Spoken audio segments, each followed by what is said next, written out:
Hey everyone, welcome back. So today I want to dive into the rise, the collapse, and the mysterious revival of one of the most controversial cryptocurrencies out there, which is Terra Classic, formerly known as Luna. Let's dive in. So the rise of Luna. So let's rewind back to the early days. So Terra, or Luna, as it was known before the collapse, was one of the most promising DeFi projects back then.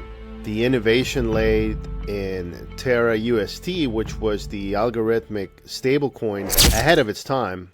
It was designed to maintain a peg to the US dollar through a mechanism involving minting and burning Luna. For a while, it worked perfectly, and many actually believed Terra would reshape the DeFi space completely. For the collapse, UST and Luna's death spiral. So back in May 2022, the Terra ecosystem faced an unprecedented collapse. Basically, UST lost its peg, leading to the death spiral where Luna value plummeted from over $100 to nearly zero in a mere matter of days. This event actually wiped out billions of dollars in market value and reshaped how the crypto world views algorithmic stablecoins. And you can still remember, I still argue that this was part of the reason why the bear market started, because this actually set up a chain reaction. So what caused this? Basically, the over-reliance on an algorithmic model and a sudden wave of sell-offs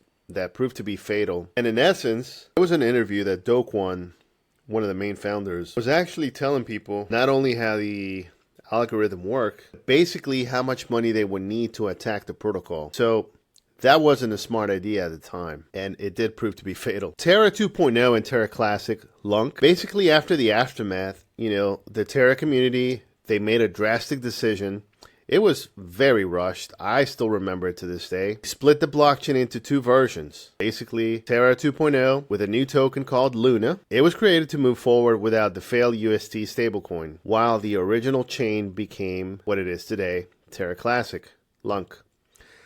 Investors were left with the old Luna, were given lunc tokens. But the big question remains, can lunc actually rise again, or is this just going to be another relic from the past? Price, utility, and community efforts. So what's happening with Terra Classic today? Despite the crash, lunc still has an active community. I know you're going to see a lot of videos out there, Terra Luna Classic to $1. Everybody was holding on to that hope. Now, do I believe that's going to happen? Absolutely not. So the price right now is give or take about 76.49, and circulating supply is 5.71 trillion tokens. Now remember, the max supply used to be about 1 billion tokens, but when the collapse happened, basically minted tokens to where it inflated the supply and basically made the basic token, the main token, Luna, basically worthless. So from $1 to less than zero, you can say it like that, less than $1. It's actually crazy. The community has taken it, they have taken it to heart to try to revive the chain. They basically initiated token burns to decrease the supply and increase the value. Now, millions of tokens have been burned so far, showing that the lunc community is basically determined to bring the project back to life. And I know they've gotten kicked around, but they're still out there fighting. Here's where I actually see some light at the end of the tunnel. So with Binance. Now, why is Binance mysteriously involved? Here's where things get interesting. So one of the largest supporters of lunc revival is actually Binance. That's right. One of the world's biggest crypto exchanges has been quietly burning lunc. Well, not quietly, because they announce it every month. But they actually burn tokens. It basically would seem to no benefit of their own. And Binance is also one of the largest holders of Terra Classic. Now, why is Binance so involved? What do they have to gain by this? They are, if not the biggest holder of Luna Classic. Are they betting on a major comeback? Or is this part of a bigger strategy? I don't know. But Binance support could be the key to Terra Classic's future. But their motivations is still a mystery. I still remember people have asked CZ back then when he was leading Binance. Many other people have tried to ask without a response. It's still not known. Let's go back to Do Kwon. With Do Kwon is this guy right here on the right. And to the left, that's the other founder, Daniel Shen. Okay, of course, we can't talk about Terra Classic without mentioning, Do Kwon.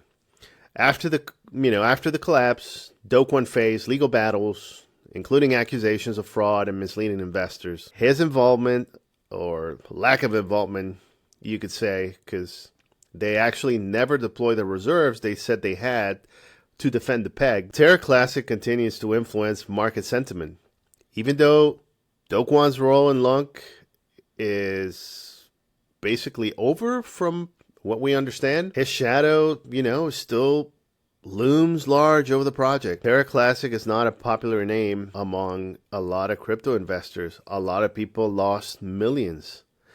Some people even committed suicide. So, it still gives a sour taste for a lot of people. And this uncertainty has kept some investors very cautious. Being realistic, even with community efforts in Binance, back in Terra Classic, it still faces major challenges. The loss of trust in the project is significant, and the market's confidence has been shaken. Now, furthermore, the massive circulating supply just makes it so difficult for lunc to actually see significant growth quickly. Plus it just faces stiff competition from other blockchains like Ethereum and Solana, which have way more active ecosystems.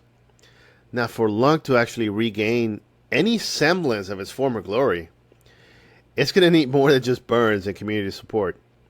It's going to need a lot of innovation, renewed developer interest, because we've had a lot of brilliant people try to come in and help, but they were doxxed in the past, and then everybody leaves, and then some people have just tried and actually rugged the chain. So it's still unclear, but the love by some of its most hardcore supporters is still there. So, final thoughts for me is really, is lunc ever going to have a comeback? What's the verdict here? Now, Terra Classic has a passionate community, a consistent burn mechanism, surprising though mysterious support from Binance. But with the weight of its past, the looming presence of Do Kwon, fierce competition, it's always going to be an uphill battle. Now, will Terra Classic return to its former heights or even price? Only time will tell. I honestly don't think so. So, for now, the story is far from over, but there may be some unexpected turns ahead. And just to finish off, for a lot of the people who think that, lunc can actually go to $1, just take a second and get out of the moon boy mentality and actually try to think this through logically. So if you look at the current circulating supply, is about 5.71 trillion tokens, right? And if people think beyond the thumbnail, beyond the moon boy mentality, that Terra Luna Classic can actually reach $1 per token, this would mean that the market cap would have to rise to $5.71 trillion. Isn't that just crazy? That's far larger than Bitcoin, current market cap, which is approximately, anywhere fluctuates between 500 billion to 1 trillion, depending on the time. And more than double the entire current cryptocurrency market cap, which is typically between 1 trillion and 2 trillion. So achieving this level would require an unprecedented influx of not only capital, but also a significant reduction to its circulating supply. Even if they were to decrease the supply to, let's say, by some miracle, to 1 trillion, even at $1 trillion, 1 trillion circulating supply, this would mean that the market cap would have to reach $1 trillion. And that's just crazy. It's still larger than the current market cap of Bitcoin, but it's still crazy. And even if, by some miracle, we get down to 500 billion tokens circulating supply, let's say they restarted the algorithm, burning actually goes into overdrive, the market cap will still have to be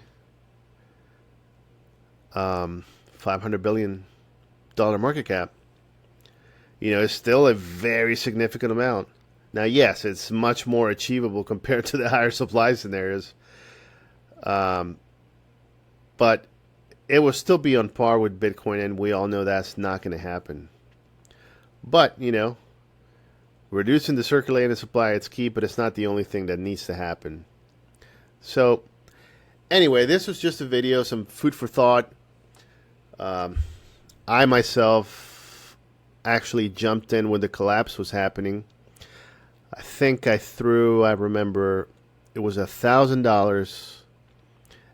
Almost at the I didn't catch the exact bottom, but I ended up turning that $1,000 and was able to sell when it sort of recovered a little bit. So I was able to 20x my investment. So that was one of my very first wins in crypto,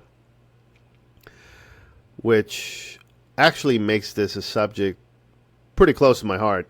But honestly, we're here to make money, and this is one of the reasons why you always hear people say, hey, don't marry your coins. Because, in crypto, the sad reality is that someone has to lose for the other person to win. There has to be someone willing to buy your tokens at a higher price. And that's always going to be the case. But in any way, I hope you got some value out of this, if not for a quick story from me. In any case, thank you for watching, and I'll see you in the next one. Take care.